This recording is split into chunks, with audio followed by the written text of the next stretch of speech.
Hello, my name is Nesanga Gloria, and I'm presenting the pitch on Modify, which is um, a music therapy app that uses artificial intelligence. So the problem to be solved is the lack of dynamic personalized music prescriptions in clinical music therapy. Um, by dynamic, we mean that the prescriptions in music therapy are not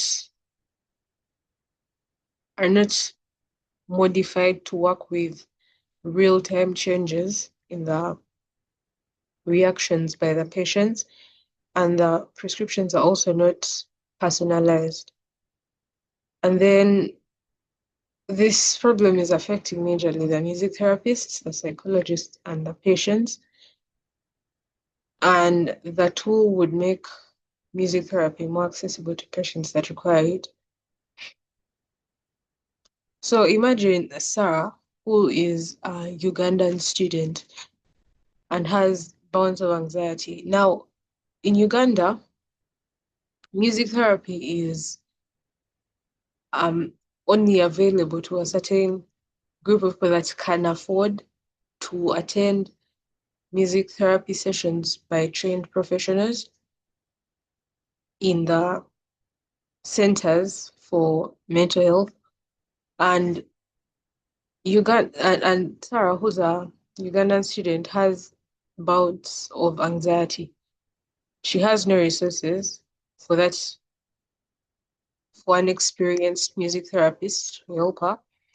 And the app that we are creating would be able to create music that is specifically tailored to fit Sarah as a patient and will change according to the reaction that Sarah has to the music.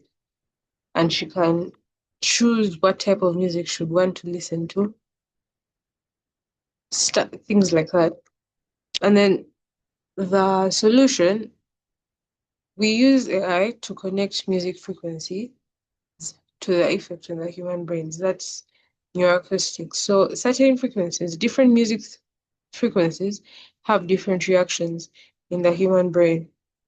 So um, some music frequencies can are affecting hormones and like serotonin, and they're increasing hormones like dopamine. Different music therapy frequencies target different regions of the brain. And then most music therapy apps pay more attention to the intended mood. So the apps that are on the market right now, they you ask them to play music. Say you want to focus. You say that the app will only let you choose what you want to do. You want to focus, so they play music trained for focusing, but they do not pay attention to what's causing your focus issues. They don't pay attention to to your current mood, how you can reach focusing from where you are now. As you're standing, you're anxious, but you want to focus. So the apps on the market do not do that. Mute and Modify focuses on keeping you on what is keeping you from your desired mode. Like I said, the app should like you tell the app what you feel like, and then the app will design for you a song, music that can put you in your desired mode. It will take you through through a journey to your desired mode, and not just teleport you to the destination, which sometimes fails.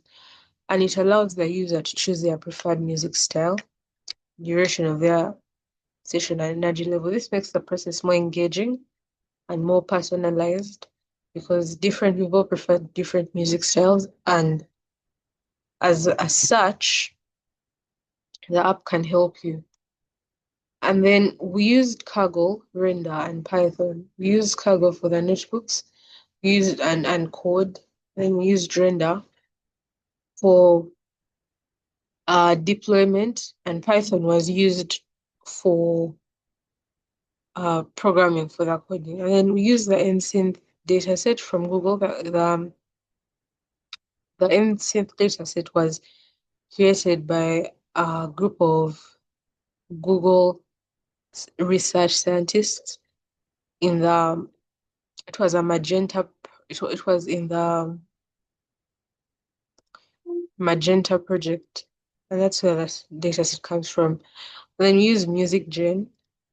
The MusicGen AI model helps with generating music according to the condition. It maps it maps the condition to the music and generates the music. And then the BART AI model maps user input to the conditions. So by what you've entered into the system, the BART AI model picks the keywords and maps them to the conditions that can be catered to by the model. So that's the architecture of the program. So there's user input, and then the user input is processed by the BART model, and the BART model will extract conditions of the user, and then the extracted conditions will be used by the MusicGen model to create the music, and then the music will be played.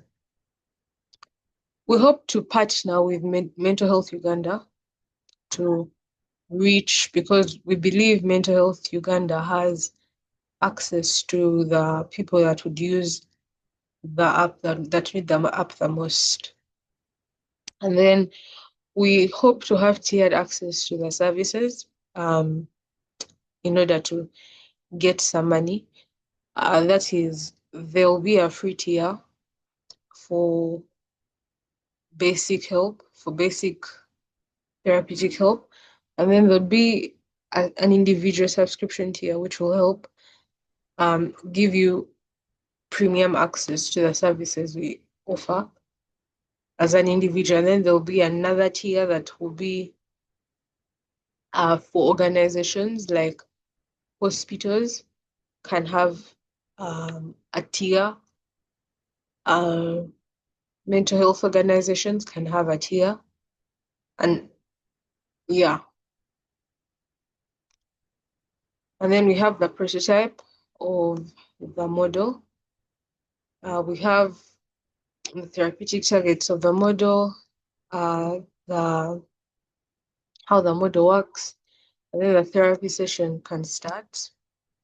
And then the user selects the conditions, their ailment, and then selects their desired energy level and the duration of their session and the type of music, the music style they prefer. And then the music would be generated.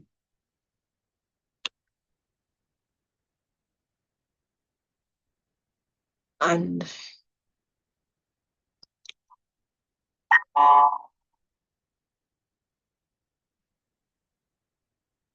yeah. So moving forward, the future plans for the model, we hope to integrate real-time feedback for adaptive music therapy. In that the model does not let you have real-time feedback. So we hope to get the signals of the brain to train the model to adapt in real time. We hope to conduct clinical trials because it's an app for it's a clinical app, so we hope to conduct clinical trials. It was a very theoretical research project, so we hope to make it practical.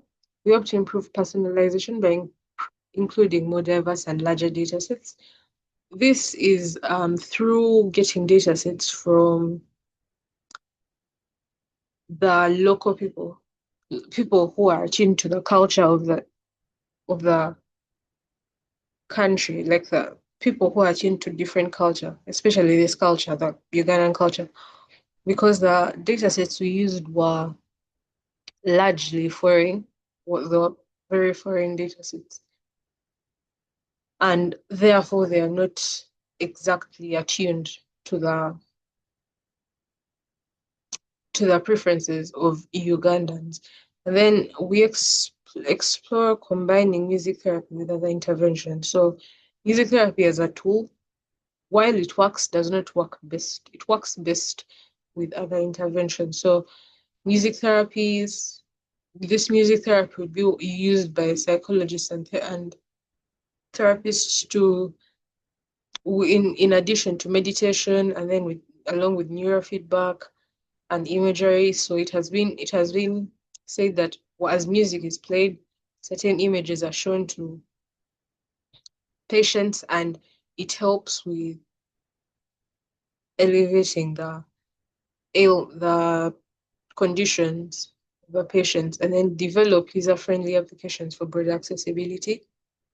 We hope to develop applications for phones, for phones, for smartphones, so that anyone is able to access it. And then we hope to apply for grants before, because as I mentioned earlier, we hope to have tiered access. Now, before we can get tiered access, we need to be able to get a fund. I don't want to say a fund base, a customer base that can support us, that believes and trusts in our product. And before we do that, we need initial funding. So we hope to get seed funding from grants. And then I close off and I conclude with a quote from Oliver Sacks, which says that the power of music to integrate and cure is quite fundamental. It is the profoundest non-chemical medication, because it's the leaps that have been made by music therapy and they are not debated. You don't debate on the leaps that have been made by music therapy. It has had better effect on some patients than chemical intervention. So in the words of Oliver Sacks, we do believe that it's a very profound and chemical medication. And we welcome any questions, if any. And those are the email addresses of myself and my teammates. Thank you so much for listening, and have a nice day.